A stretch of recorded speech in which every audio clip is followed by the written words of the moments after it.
राधे राधे। राधे ज्ञान सागर में आप सभी का स्वागत है। आइए आज हम एक हमारे वैदिक सनातन धर्मावलंबियों का महत्वपूर्ण पर्व होली के विषय में कुछ चर्चा करते हैं।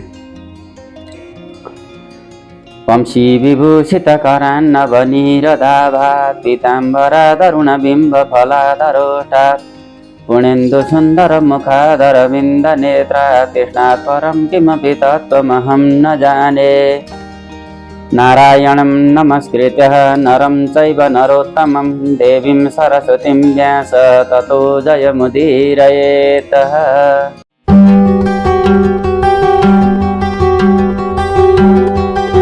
बोलिए देवादेव महादेव की जय। होली पर्व समस्त भारत में हर्षोल्लासपूर्वक मनाया जाने वाला हिंदुओं का बहुत बड़ा एक त्यौहार है। यह राष्ट्रीय व सामाजिक पर्व है। इसे रंगों का त्यौहार भी कहते हैं। इस पर्व को मनाते हुए अमीर गरीब, स्त्री पुरुष, बच्चे बूढ़े सभी छोटे बड़ों का भेद भुलाकर अत्यंत उत्साहपूर्वक इस पर्व को मनाते हैं। इस त्यौहार पर जाति पाति की दीवारें टूट जाती हैं। वर्ण भेद के लिए इस पर्व में कोई स्थान नहीं है। यह एक यज्ञीय पर्व है, क्योंकि इस समय नई फसल पकने लगती है और उसके उल्लास में सामूहिक यज्ञ के रूप में होली जलाकर नवीन अन्न का यज्ञ करके फिर उसका उपयोग किया जाता है। यह पर्व फाल्गुन शुक्ल पूर्णिमा को ही मनाया जाता है। वैदिक काल में इस पर्व को नवान्नेष्टि यज्ञ कहा जाता था और इस अवसर पर खेत के अध पके अन्न को ला करके हवन किया जाता था और उस अन्न को होला कहते थे। इसी से इसका नाम होलिकोत्सव पड़ा। होली मनाने के विषय में अनेकों मत प्रचलित हैं और कुछ लोग इस पर्व को अग्निदेव का पूजन मात्र मानते हैं और कुछ के अनुसार यह नव संवत्सरारंभ तथा वसंत ऋतु के आगमन के उपलक्ष्य में किया गया एक महायज्ञ है, जिसमें तमाम अन्नों का हवन किया जाता है। हमारे शास्त्रों में कहा है कि इसी दिन मनु का जन्म भी हुआ था, जो कि इस सृष्टि के प्रथम पुरुष थे, स्वयंभुव मनु, और इसीलिए इसे मनुवादी तिथि भी हमारे पंचांगों में कहते हैं, लिखा हुआ मिलता है। इस पर्व का संबंध कामदेव को भगवान शंकर जी के द्वारा जलाकर भस्म करने के लिहाज से भी रखता है, क्योंकि भगवान शंकर जी ने जब माता सती ने अपने पिता दक्ष प्रजापति के यज्ञ में जाकर के अपने प्राणों की आहुति अग्नि को समर्पित किया, उसके बाद भगवान शंकर जी तपस्या के लिए हिमालय पर्वत में लीन हो गए और कई हजार वर्ष तक वो तपस्या में ही रहे। उसी समय में स्वर्ग में और पृथ्वी मंडल में तीनों लोकों में तारकासुर नाम के एक दैत्य ने बहुत हाहाकार मचाया और स्वर्ग पर उसने अपना अधिकार जमा लिया। तब उसको वरदान ये था कि भगवान शंकर जी के पुत्र के द्वारा वो मारा जाएगा। ब्रह्मा जी के द्वारा यह वरदान उसको मिला हुआ था। तो अब माता सती देवी तो रही नहीं, फिर शंकर भगवान तपस्या में लीन हैं। ऐसी स्थिति में शंकर भगवान जी का विवाह कैसे कराया जाए और उनसे उत्पन्न पुत्र से तारकासुर का वध होगा, इसका पूरा निर्णय करने के लिए देवताओं ने एक सामूहिक चर्चा की।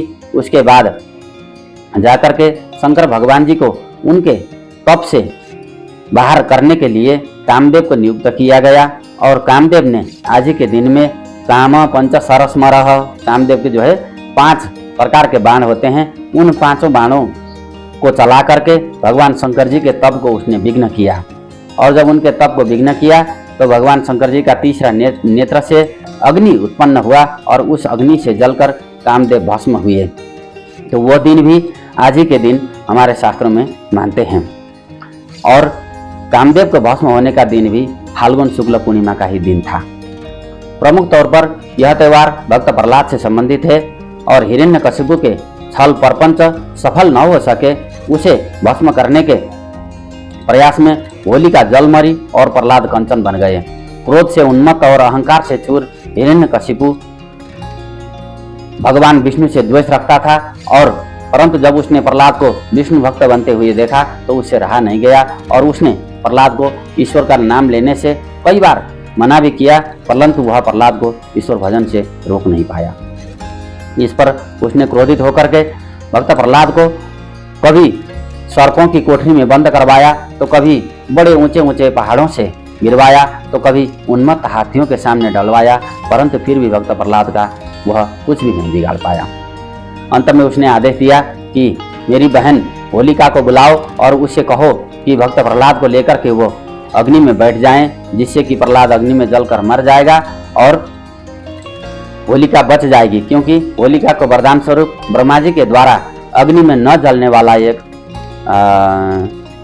शॉल मिला था, तो उस शॉल को ओढ़ करके वो बैठ जाएगी। फिर उसके बाद प्रहलाद को हम समाप्त करेंगे।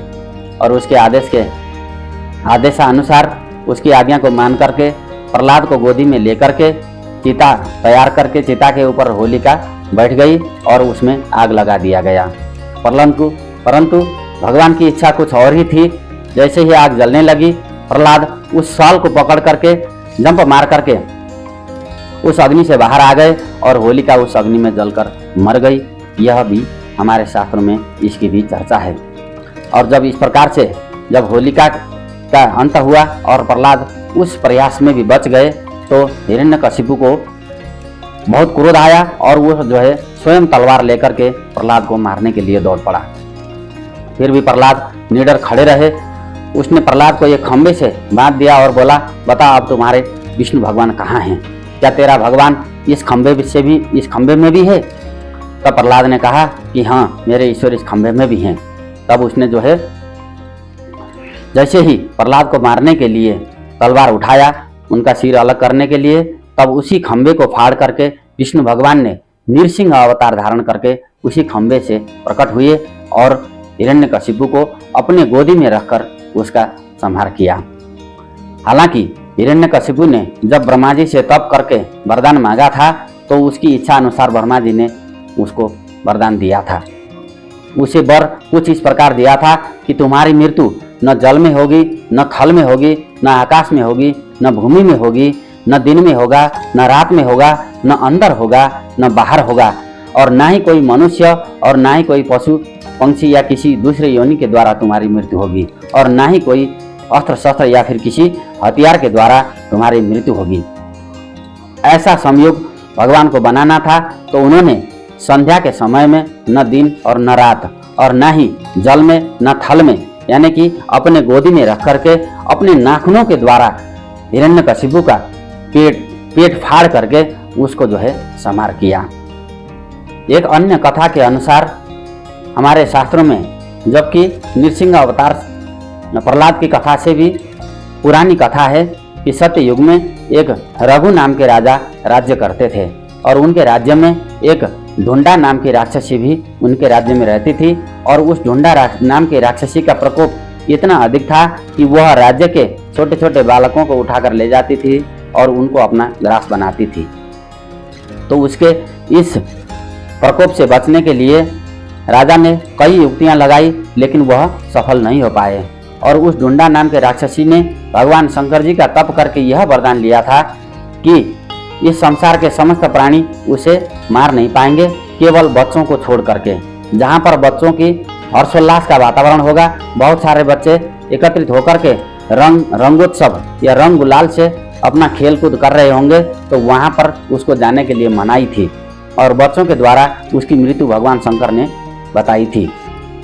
तो जब राजा रघु को इस बात का पता चला, तो उन्होंने फाल्गुन शुक्ल पूर्णिमा के दिन में अपने राज्य के बहुत सारे बच्चों को एकत्रित किया और उनको हर्षोल्लास पूर्वक उत्सव मनाने के लिए उनके हाथों में रंग दे दिए और रंग गुलाल उड़ाते हुए बच्चे उत्सव करने लगे।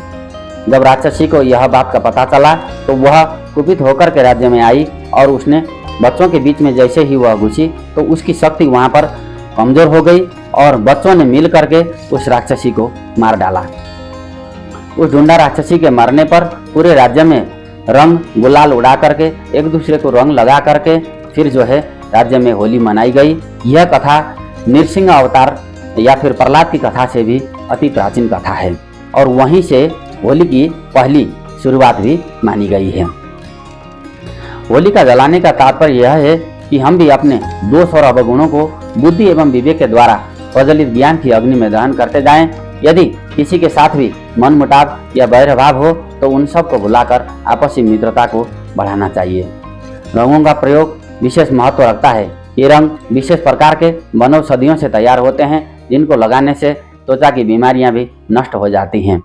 होलिकोत्सव के अवसर पर पूरे देश में कई स्थानों पर अग्नि जलाई जाती है, जिससे कि अन्न बाली को नष्ट करने वाले कई प्रकार के विषैले कीट पतंगों का उस अग्नि में आकर्षित होकर के नाश हो जाता है।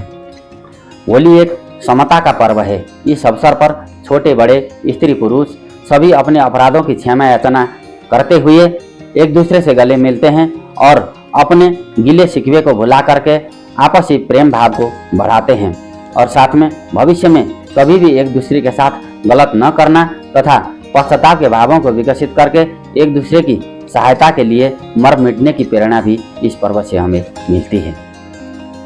अंत में हम सब मिलकर कामना करते हैं कि इस पर्व को मनाने के पश्चात हमारे अंदर जितने भी अवगुण, दोष या फिर कुविचार होंगे उन सब को नष्ट हो जाएं और धीरे धीरे उनका नाश होते हुए हमेशा हम लोग एक दूसरे के साथ मिलजुल कर रहें और आपसी वैरभाव को त्यागें, मिल करके काम करें, खुशियां साथ में मनाएं और अपने अपने कर्तव्य पथ पर अडिग रहने हेतु सदा सर्वदा तत्पर रहने के लिए यह पर्व शिक्षा देती है। हालांकि बसंत ऋतु के आगमन के पूर्व संध्या या फिर पूर्व सूचना के आधार पर भी इस पर्व को मनाया जाता है और इस पर्व के जो प्रधान देवता हैं वो कृष्ण भगवान को माना गया है। इसलिए वज्र में 1 महीना पहले से ही होली की शुरुआत होती है, जहाँ पर पुष्पों से होली, लठमार होली और रंग गुलाल से कई दिन तक होली खेली जाती है। खास करके बरसाना में राधा रानी मंदिर है, जहाँ की वृंदावन से 40-42 किलोमीटर की दूरी पर अवस्थित है बरसाना और वहाँ पर एक पहाड़ी की चोटी पर राधा रानी का मंदिर है। जिन किसी सज्जन को यदि इस होली के समय में बरसाने में जाने का अवसर मिले तो वहाँ पर जाकर के होली खेलते हुए आप अपने आप को धन्य महसूस कर पाएंगे। तो इस होली पर्व का हम सब लोगों के जीवन में बहुत महत्व है। आइए सब लोग मिलकर एक दूसरे के साथ वैर भाव मिटा करके और आने वाले समय में मिलजुल करके काम करने की और आपस में परस्पर सद्भाव, सद्विचार और परोपकार की भावनाओं को बढ़ावा देने की मन से कामना करते हुए इस पर्व को मनाएं और खुश रहें, सर्वदा स्वस्थ रहें। ईश्वर हम सब की कामनाओं को पूरा करें। जय श्री कृष्ण।